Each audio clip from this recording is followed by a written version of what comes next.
Yo, Gino, what's happening, man? How are things? What's up, man? What's going on?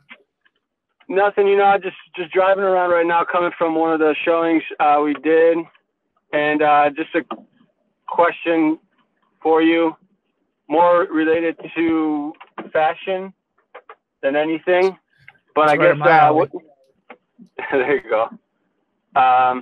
So professional fashion. I guess what's your take on agents that are wearing suits versus guys that show up maybe a bit more casual? Is there an advantage, or are you a better agent in sense because you're wearing a suit? What's your take? Well, being the fashion icon that I am, I got everything you need on this answer. So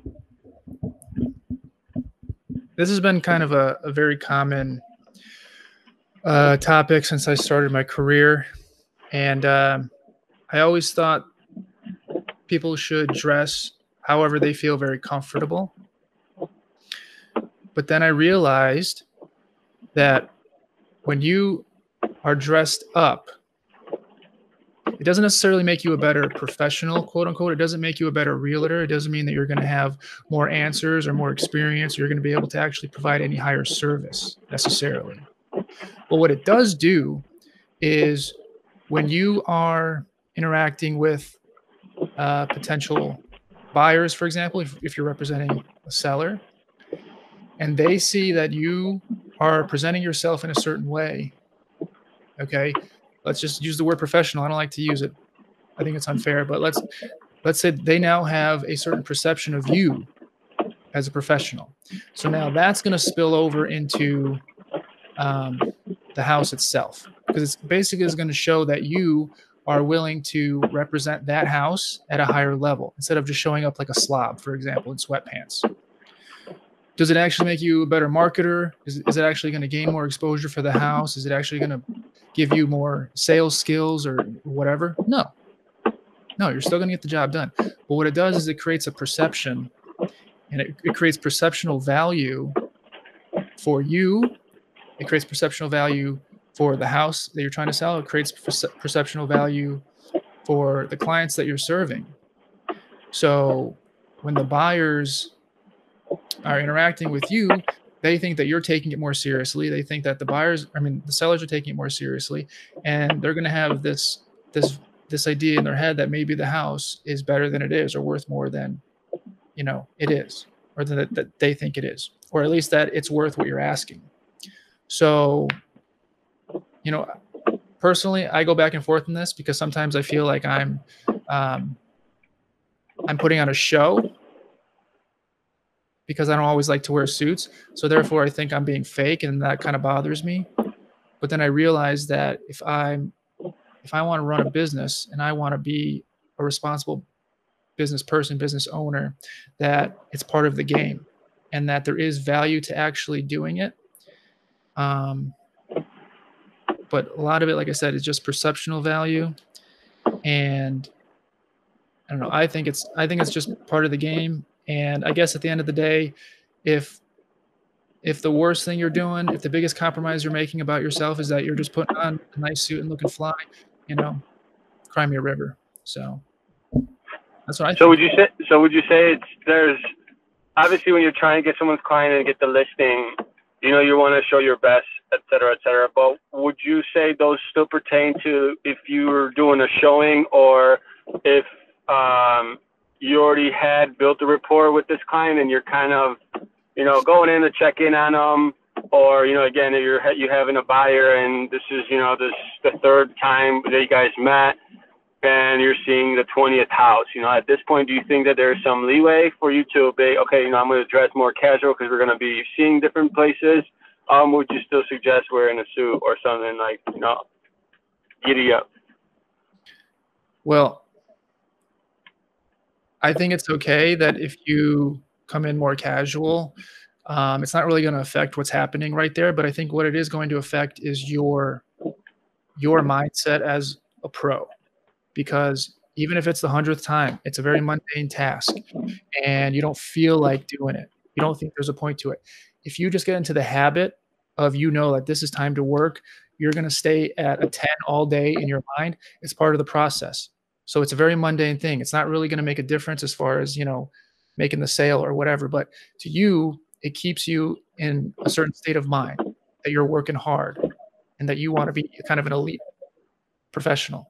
Does that make sense? That's what I think. So I think in that case, it's more for you, the person, the agent, not so much like for the clients anymore. Plus, I guess if you're showing up and they're thinking to themselves, wow, like he doesn't have to be dressed up anymore. There's nothing going on. It's just us here in the house. But he's taking the extra time to look nice and actually carry himself as a professional. They're going to start to think higher of you. They're going to put you on a pedestal, which is a good thing. Right. Plus, it also, I think, creates some separation between that friendship and now your working relationship, which I think is good. So there is added benefit, I think. But at the end of the day, I think it's for you, the agent. What do you think about that? I agree. I think you brought in a good point. To me, at first, I was, I guess, leaning towards, being more casual when you're doing showings, and obviously you dress up when you're doing a presentation, or you're trying to gain clients, or you're doing a open house. But I think you hit it on the head that I think the more buttoned up you feel when you're going out of the house, right? So it's getting dressed as part of that preparation. Mm-hmm. So I think I agree with you to where if you're preparing more to get ready and to look presentable as a professional, and you make that almost as your norm, to where, hey, no, this is, I carry myself professionally every time, everywhere, this is my craft.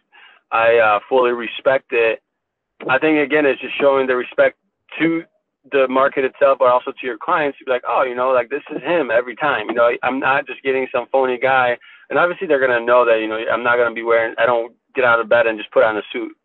That's not that. But I think you're absolutely right. Like that professionalism separates a line, or creates a line to where now your clients are getting that maybe trust in you and more faith that, this guy knows what he's talking about.